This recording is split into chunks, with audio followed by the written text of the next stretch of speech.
6 na araw na lang at isasagawa na ang Barangay at Sangguniang Kabataan Elections o BSKE sa bansa.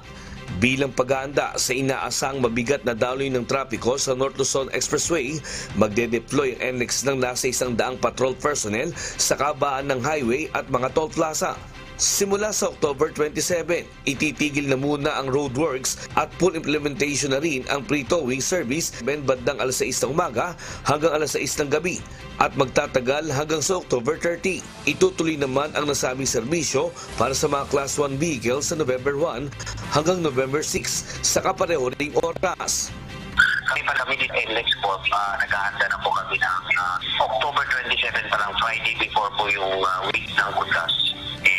Naka-deploy na po kami ng mas marami. Meron na po kami mga traffic management na implement, like wala na po tayong roadwork. Talagang tuloy-tuloy po yan. Maaaring may babalik na yung mga papasok pa na October 31. Pero ganun din, pauwi na naman po sila ng November 1 and 2. So, malamang po, yung week na yun, marami pong bibiyahe at mag-implement din po kami ng free towing po, no?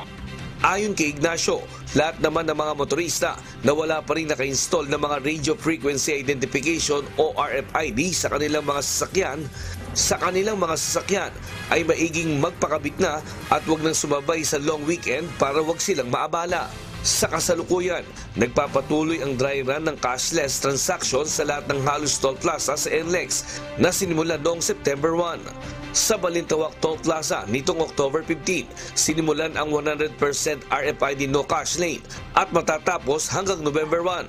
Para sa mga walang RFID, may 3 silang RFID lane sa Balintawak kung saan maaaring magpa-install ang mga motorista, bukod pa ang customer service area na pwede nilang puntahan. Yung pong mga pumapasok na wala pang RFID, pwede pa rin naman pumasok mag-cash, pero kailangan pong ma-installan na kagad ang RFID.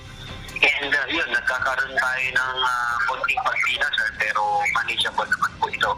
At yun po, kung sakasakalit na mapa po yung pagpila dito at talagang mag-focus ng congestion, pwede pong pansamantalang itigil yung pag-didikit ng RFID at i-request na lang sila na pumunta din sa ibang installation sites.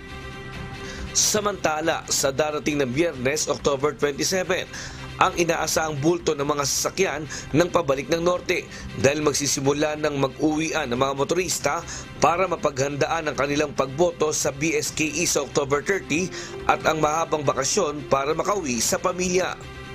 Diyos ang aming sandigan, serbisyo publiko ang aming pinahahalagahan.